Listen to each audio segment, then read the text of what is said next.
ஞானப்பல் wisdom tooth பற்றி நிறைய பேருக்கு சந்தேகம் இருக்குது. ஞானப்பல் எடுக்கிறதுனால ஆபத்தா, எடுக்கலாமா வேணாமா, நிறைய கொஸ்டின்ஸ் இருக்குது. நிறைய பேர் வந்து ஞானப்பல் பற்றி கேள்வி கேட்குறாங்க. இந்த விஸ்டம் டூத் பற்றி ஒரு பர்டிகுலர் வீடியோ தான் இந்த வீடியோ. வணக்கம், என் பேர் டாக்டர் அருண். பேர்ல்ஸ் பல் மருத்துவமனை, சென்னை ராஜா அண்ணாமலைபுரத்தில் 2001 நடத்திட்டு இருக்கோம். இந்த சேனல் இன்னும் சப்ஸ்கிரைப் பண்ணலைன்னா அவசியம் சப்ஸ்கிரைப் பண்ணுங்கள். நிறைய videos dental health, dental awareness சம்மந்தமாக செஞ்சிட்ருக்கோம்.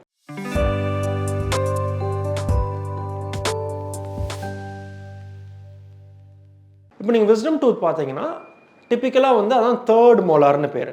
ஸோ நம்மளோட தாடையில் 4 விஸ்டம் டூத் இருக்குது. ஸோ ஒவ்வொரு அப்பர் ஜால மேல் தாடையில் 2 wisdom tooth left and right, கீழ் தாடையில் 2 wisdom tooth left and right. So 4 wisdom tooth இருக்குது. இந்த விஸ்டம் டூத் தான் நம்ம தாடையில் கடைசியாக முளைக்கிற பல்லு.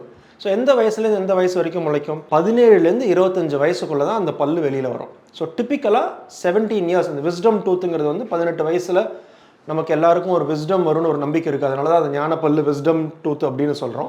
ஸோ அந்த டயத்தில் வந்து முளைக்கிறதுனால இதுக்கு பேர் ஞானப்பல்லுன்னு பேர். எல்லாருக்கும் இந்த பல்லு வந்து இருக்குமா? எல்லாருக்கும் இந்த பல்லு இருக்கும்.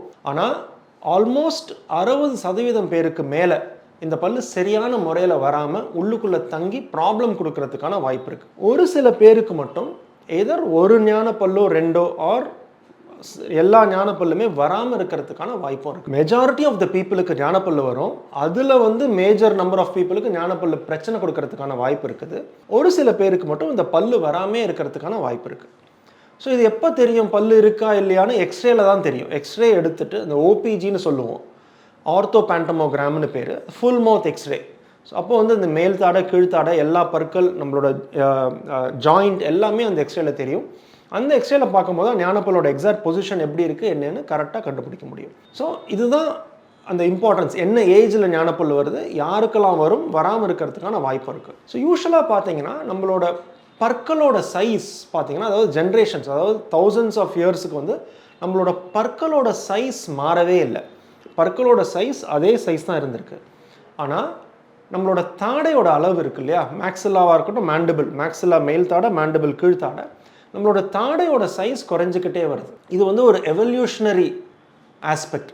எதனால இந்த எவல்யூஷனரி ஆஸ்பெக்ட்? ஏன்னா நம்ம பார்த்தீங்கன்னா ஒரு 200-300 வருஷம் முன்னாடி இருக்கட்டும், 1000 வருஷம் முன்னாடி இருக்கட்டும், நம்ம சாப்பிட்ற உணவு பழக்கத்துக்கும் இப்போ இருக்கிற உணவு பழக்கத்துக்கும் ஹியூஜ் சேஞ்ச் இருக்குது. ஸோ இப்போ வந்து நல்ல ரிஃபைன்டு ஃபுட்டு, ரொம்ப கடிக்கிறதே கிடையாது, ஈஸியாக ஃபாஸ்ட் ஃபுட் ஆர் ஏற்கனவே ப்ரீ குக் ஃபுட்டு எல்லாமே குக் ஆகி ரெடியாக இருக்கும்.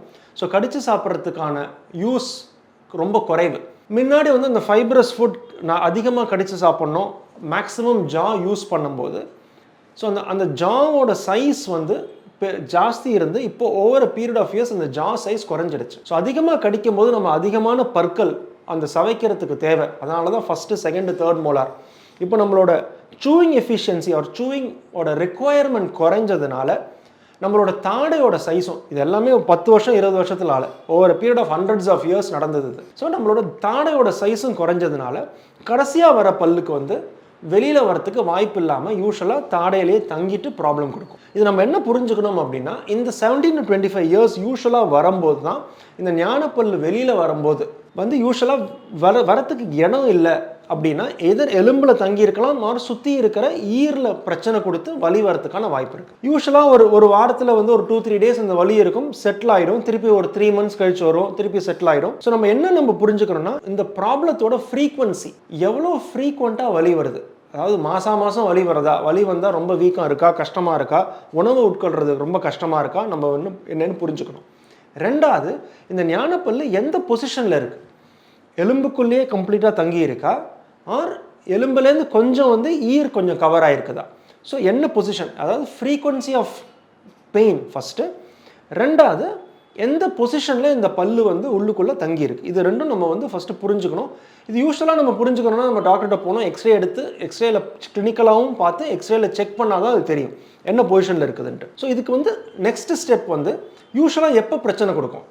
டிப்பிக்கலாக வந்து இந்த பசங்கள்லாம் எக்ஸாம் போகும்போது ஒரு 12th போர்டு எக்ஸாமுக்கு முன்னாடி ரொம்ப வலி வரும், ஒரு காலேஜ் போகிறாங்க அந்த எக்ஸாமுக்கு முன்னாடி வெளி வரும், ஆர் ஒரு ஆஃபீஸில் ப்ரெசன்டேஷன் இருக்குது, ப்ரெசன்டேஷனுக்கு முன்னாடி வலி வரும். எதனால? நமக்கு ஸ்ட்ரெஸ் ஜாஸ்தியாக இருக்கும்போது அந்த டூத் வெளியில் வர ட்ரை பண்ணுது. ஸ்ட்ரெஸ்ஸு ஜாஸ்தியாக இருக்கும்போது நம்ம ஒழுங்காக சாப்பாடு சாப்பிட மாட்டோம், ஆர் நம்மளோட பாடியோட டிஃபென்ஸ் மெக்கானிசம் குறைவாக இருக்கும், அந்த நேரத்தில் இம்யூனிட்டி குறைவாக இருக்கும். அந்த நேரத்தில் யூஸ்வலாக அந்த இடத்துல லோக்கலாக இன்ஃபெக்ஷன் வந்து பல்லு வலி வரதுக்கான வாய்ப்பு இருக்குது. டிப்பிக்கலாக எக்ஸாமுக்கு முன்னாடி தான், எனக்கு நாளைக்கு எக்ஸாம் இருக்குது டாக்டர், ரொம்ப வலிக்குதுன்னு வருவாங்க, மாத்திரை மட்டும் கொடுங்க வாங்கிட்டு போவாங்க. எக்ஸாம் முடிச்சதுக்கப்புறம் வலியும் போயிடும். ஸோ டிப்பிக்கலாக திருப்பி வராது. இது மாதிரி தான் ஃப்ரீக்வெண்ட்டாக இது மாதிரி தான் ப்ராப்ளம் வரும். ஸோ இந்த வீடியோ பிடிச்சிருக்குன்னு நினைக்கிறேன். வேறு ஏதாவது கொஸ்டின்ஸ் இருந்ததுன்னா அவசியம் கமெண்ட் செக்ஷனில் கமெண்ட் பண்ணுங்கள். அடுத்த வீடியோவில் சந்திக்கிற வரைக்கும் டாக்டர் அருண், பேர்ல்ஸ் பல் மருத்துவமனையிலேருந்து பேசுகிறேன். நன்றி, வணக்கம் அண்ட் தேங்க்யூங்க.